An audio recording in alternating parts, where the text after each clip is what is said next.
어쩌면 해피엔딩 앤드 이소리 박천유 앤드 윌 에런슨, 브로드웨이로 간 헬퍼봇.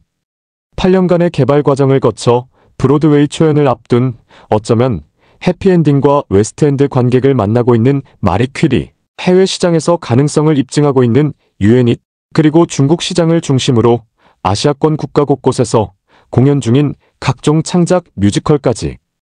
K-뮤지컬은 탄탄한 대본과 뛰어난 만듦새를 인정받아 빠른 속도로 세계를 향해 뻗어나가고 있습니다. 이러한 흐름에 발맞춰 더 뮤지컬이 6, 7월 2달에 걸쳐 한국 뮤지컬의 해외 시장 진출, 현황과 글로벌 뮤지컬 시장의 흐름을 들여다봅니다. 먼저 한국 창작 뮤지컬을 해외 시장에 선보인 제작자, 창작자의 이야기를 들어본 뒤 최승현 평론가가 세계 시장 속 한국 뮤지컬의 활약을 다시 한번 짚어봅니다. 뮤지컬 어쩌면 해피엔딩은 가까운 미래를 배경으로 인간을 돕기 위해 만들어진 헬퍼봇 올리버와 클레어가 만나 가장 인간적인 감정인 사랑을 느끼게 되면서 벌어지는 이야기다. 로봇이라는 소재와 인간의 보편적인 감정을 엮어 재즈와 클래식을 기반으로 한 서정적인 음악으로 풀어내어 관객을 사로잡았다. 2016년 국내 초연되어 올해로 5번째 시즌을 맞으며 꾸준히 사랑받고 있는 작품이다. 작품의 흥행은 해외에서도 이어졌다. 2020년 미국 애틀랜타에서 트라이아웃 공연을 선보였고 같은 해 일본에서 라이선스 공연을 진행했다. 이후 중국에서도 라이선스 공연을 선보이며 글로컬 콘텐츠로 자리 잡았다.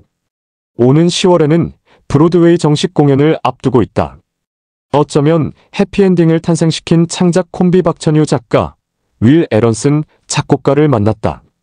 어쩌면 해피엔딩이 올해로 5번째 시즌을 맞았다. 소감이 어떤가? 박천유 이번 시즌에는 새롭게 합류하는 배우들이 많다. 새로운 캐스트가 합류하면 그 배우가 가지고 들어오는 각자의 에너지, 정서가 있다.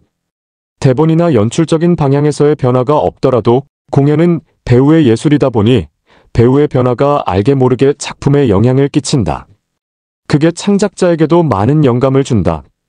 그런 미묘한 변화를 관객분들에게 보여드릴 수 있다는 생각에 설렌다. 윌 에런슨, 미국에서는 트리플 캐스팅을 하는 경우가 거의 없다. 한국 공연계의 특이점이라고 할 수 있는데 한편으로는 이 점이 흥미롭다. 배우별로 개성이 다르기 때문에 관객들이 같은 시즌 공연에서도 다양한 매력을 감상할 수 있기 때문이다. 박천유 한국 관객들은 어떤 공연이 마음에 들면 그때그때 다른 캐스트의 공연으로 재관람하는 경우가 많은데 이게 한국 공연 문화의 장점이라고 생각한다. 물론 한 배역을 여러 배우가 맡게 되면 연습 과정에서 어려움이 있을 때도 있지만 이번 시즌 어쩌면 해피엔딩 같은 경우는 이미 공연이 완성되어 있고 공연에 필요한 약속이 다 짜여 있는 상황이기 때문에 트리플 캐스팅의 어려움보다는 장점을 느끼게 되는 경우가 많았다. 어쩌면 해피엔딩은 2014년 개발을 시작해 2016년에 국내 초연을 올렸다. 미국에서는 2016년 뉴욕 리딩 공연, 2020년 애틀랜타 트라이아웃 공연을 거쳐 오는 10월 브로드웨이 벨라스코 시어터에서 초연을 올린다. 오랜 시간에 걸쳐 작품을 개발한 뒤 브로드웨이에서 정식 공연을 선보이게 된 소감이 궁금하다.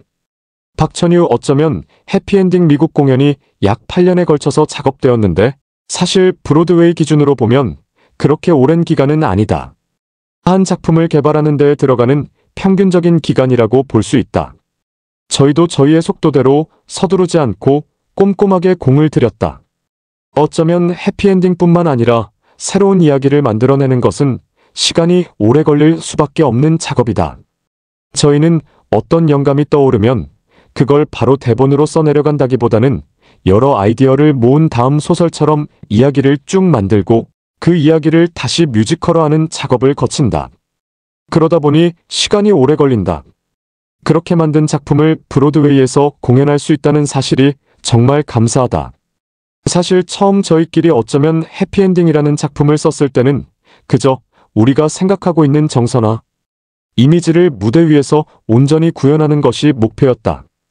그런데 브로드웨이 공연은 워낙 스케일이 크고 여러 사람이 관여되어 있다 보니 이렇게 많은 분에게 폐를 끼치지 않으려면 창작자로서 맡은 바를 최선을 다해서 해내야겠다는 책임감이 든다. 좋은 기회를 얻은 만큼 스스로 부끄럽지 않은 공연을 선보이기 위해 노력할 것이다. 윌 에런슨 브로드웨이 공연이 성사되었을 때 믿을 수 없을 만큼 기뻤고 놀라운 마음이 컸다. 최선을 다해 좋은 작품을 보여드려야 한다는 생각에 열심히 노력하고 있다. 브로드웨이 공연이 성사되기까지 어떤 과정을 거쳤나? 박천유 처음 대본을 쓸 때부터 한국어 버전과 영어 버전을 동시에 작업했다. 2015년 한국에서 먼저 트라이아웃 공연을 했고 2016년 뉴욕에서 리딩 공연을 진행했다. 이 리딩 공연은 우란문화재단의 지원 프로그램의 일환이었다. 당시 뉴욕 리딩 공연을 하고 바로 다음날 현재 어쩌면 해피엔딩 브로드웨이 프로듀서인 제프리 리차즈에게 연락이 왔다. 너희의 공연을 브로드웨이에서 올리고 싶다고 하더라. 2017년 1월에 계약이 성사됐으니 믿기지 않을 정도로 빠르게 진행된 것이다. 그 후 2020년에 애틀랜타에서 트라이아웃 공연을 했다. 트라이아웃 공연에 대한 반응이 좋았던 덕분에 바로 브로드웨이에서 공연하자는 얘기가 나왔는데 코로나19로 인해 무기한 연기됐다. 그렇게 연기되는 기간에도 내부적으로 워크숍을 2회 정도 진행해서 조금 더 발전시키는 과정을 거쳤다.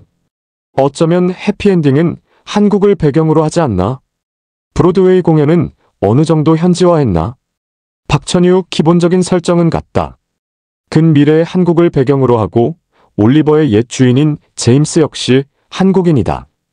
오디션을 볼 때도 제임스 역 배우는 무조건 동양인이어야 한다고 말했다. 한국인을 대표하는 캐릭터이니까. 올리버와 클레어는 로봇이다 보니 인종을 특정하지는 않았다.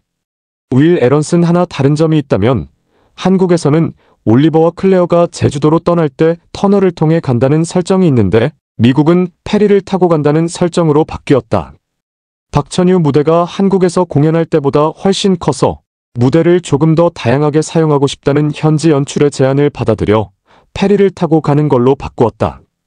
올리버와 클레어가 차를 타고 목포까지 가서 페리를 갈아타는 설정이다. 그래서 배우들이 제주 목포 발음을 저에게 자주 물어본다. 웃음. 또 한국 공연에서는 제임스 역을 맡은 배우가 재즈 싱어 역할까지 소화하는데 미국 공연에서는 그 두 배역을 분리했다. 윌 에런슨 그래서 음악적인 부분에도 조금 차이가 있다. 한국 공연에서만 들을 수 있는 넘버가 있고 미국 공연에서만 들을 수 있는 곡이 34곡 정도 있다. 어쩌면 해피엔딩이 브로드웨이에 진출할 것이라고 예상했나? 박천유 저는 제가 이렇게 뮤지컬을 오래 하게 될 줄도 몰랐다. 어쩌면 해피엔딩 초연 때까지만 해도 직장인이었으니까 회사에서 어떻게 하면 조금이라도 더 연봉을 높일 수 있을까 같은 생각만 했었다. 웃음. 솔직히 말하자면 이야기의 규모가 크지 않은 대신 우리의 정서가 잘 표현된 작품이니 이왕이면 오프 브로드웨이처럼 작은 극장에서 뉴욕의 관객에게 이 이야기를 보여줄 수 있으면 좋겠다는 생각은 했다. 그게 내가 꿀 수 있는 가장 큰 꿈이라고 생각했다. 그래서 뉴욕 리딩 공연 당시 제프리 리차즈에게 연락이 왔을 때도 브로드웨이보다는 오프 브로드웨이가 낫지 않겠냐고 말했다. 그랬더니 제프리 리차즈가 브로드웨이와 오프 브로드웨이를 나눠서 생각하는 건 의미가 없다고, 일단은 최선의 버전으로 작품을 선보이는 게 훨씬 현명한 방법이라고 하더라. 그러면서 저희에게 약속했다. 우리의 작품이 지닌 정서나 이미지를 훼손하지 않겠다고. 그 약속을 정말로 지켰다. 어쩌면 해피엔딩 국내 초연 때까지만 해도 회사원이었다고 했는데 안정적인 회사 생활을 하다가 뮤지컬 업계에 발을 들이게 된 계기가 있나? 박천유 윌 때문이다. 웃음. 윌이 없었다면 혼자 일기장에 썼을 법한 가사들이 음악이 된 거고 혼자만의 상상으로 그쳤을 이야기들이 대본이 됐다. 그래서 가끔 뮤지컬 작업을 하다가 힘들 때면 농담 반 진담 반으로 윌에게 네가 내 인생을 망쳤다며 투정을 부린다. 그러면 윌도 네가 아니었다면 나도 뉴욕에서 더 유명해졌을 것이라고 농담을 던진다. 웃음. 윌은 한국에서 이렇게 오랫동안 작업하게 될 것이라고 예상했나? 윌 에런슨 저는 정말 운이 좋은 사람이라고 생각한다. 한국에 와서 뮤지컬 작업을 하며 여러 훌륭한 경험을 하면서 나 정말 운이 좋구나라고 생각하게 됐다. 한국 뮤지컬 업계는 굉장히 폭발적으로 발전하고 있기 때문에 저에게는 새로우면서 흥미로운 시장이다. 특히 미국 관객은 나이대가 있는 편인데 한국의 관객은 젊은 층으로 이루어져 있다는 점도 흥미롭다. 마침 한국에서의 협업자도 제대로 찾았다. 웃음. 번지점프를 하다부터 어쩌면 해피엔딩일 테노레까지 꾸준히 창작 콤비로 활동하고 있다. 두 사람의 시너지는 어디서 시작되는 것인가? 박천유 저희는 창작 파트너 이전의 친구다. 취향과 가치관이 비슷하다. 그래서 자연스럽게 어울리면서 서로 예술적인 영향력을 주게 됐다. 음악, 영화, 소설 등을 같이 향유하고 그에 대해 토론하면서 창작 파트너로서의 색깔이 형성된 것 같다. 윌 에런슨 저희가 영감을 나눌 때 공연 외적인 요소에서도 영향을 많이 받는다. 특히 박천유 작가가 작사나 디자인 쪽에서도 전문가적인 경력을 쌓았기 때문에 그런 부분에서도 영향을 많이 받는 편이다. 윌 앤드 유 콤비의 창작 세계는 어떻게 표현할 수 있을까? 박천유 12월 개막을 앞둔 신작 고스트 베이커리를 포함해서 저희의 작품은 모두 한국을 배경으로 한다. 하지만 관객분들 입장에서는 묘하게 한국 문화와 서양 문화가 섞인 듯한 느낌을 받으실 것이다. 우선 한국 창작자와 미국 창작자가 함께 만드는 작품이기 때문이고 특히 제가 뉴욕에서 오랫동안 살면서 느끼는 이방인의 정서와 윌과 함께 지내면서 느끼는 이중문화적인 감성이 작품에 녹아들었기 때문이다. 이처럼 한국을 배경으로 하고 있지만 어딘가 조금은 이질감이 드는 정서가 저희의 유니크함이라고 생각한다. 여담이지만 저희 작품이 한국을 배경으로 한다는 점이 제게는 굉장히 중요하다. 브로드웨이에서 선보이게 된 작품이 한국을 배경으로 하고 있어서 뿌듯함이 더 크기도 하다. 윌 에런슨 저희가 여태까지 쓴 작품들은 대부분 따뜻하고 밝은 이야기다. 어두운 이야기를 써볼까 하고 작업을 시작해도 결국에는 따뜻한 감성이 추가된 채로 마무리가 되더라. 사실 인생이라는 게 슬픔과 즐거움이 공존하는 것 아닌가. 그래서 어둡거나 슬픈 장르를 써보자고 다짐하고 작업을 시작하더라도 결과물을 보면 다양한 감정을 포함하고 있는 작품이 태어난다. 다만 저희는 항상 새로운 도전을 하는 것을 즐긴다. 그렇기 때문에 저희가 이후에 만드는 작품은 완전히 다른 분위기일 수도 있을 것이다. 덧붙이자면 저는 식상하지 않은 색다른 이야기를 탄생시키는 것을 좋아한다. 친숙하지 않은 이야기 안에서 친숙한 것을 찾아내는 경험을 선물하고 싶다. 관객분들이 저희 공연을 보고 극장을 떠나실 때 비록 자신에게 익숙하지 않은 이야기일지라도 그 안에서 현실과의 접점을 발견해 가셨으면 좋겠다. 박천유 사실 공연을 보는 것 자체가 인생이란 무엇인가를 돌아보는 행위라고 생각한다. 공연장에 앉아 다른 인물의 삶을 들여다보면서 삶이란 게 저런 거지, 나라면 어떻게 했을까 생각할 거리를 얻어가는 게 공연의 즐거움인 것이다. 그래서 관객분들이 저희의 공연을 보시고 결국에는 이것도 나의 이야기구나 느끼게 만드는 것이 저희의 목표다.